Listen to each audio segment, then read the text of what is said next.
O'rgimchakni to'g'ri to'sdimi? Dunyodagi eng nafis parda shumi? Eng nafis to'siq shumi? Alloh taolo shu o'rgimchakda to'g'ri sabab bo'ldi.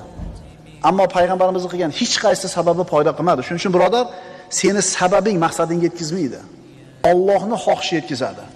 Allohning xohishi qachon bo'ladi senga foydasi? Hasbunallohu va ni'mal vakil desang. Qarangda, shu yerda bitta sabab qoluvdi. Rasulullohga va Abu Bakr Siddiqqa bitta sabab qoluvdi. Qaysi sabab edi qilish kerak edi ular? Oxirgi sabab edi. Nima edi? Allohning va'dasiga ishonib jim o'tirish edi. Oxirgi sababni ham qildi, Alloh taolo saqladi. G'orda oldan qaytib ketishdi. Shuning uchun birodar, hamma hisob-kitobni qilasan. Svet o'chib qolsa dvijok, mikrofon ishlamay qolsa manavi, ona qori kelmay qolsa manavi, hamma sabablarni qilding, baribir bo'lmadimi?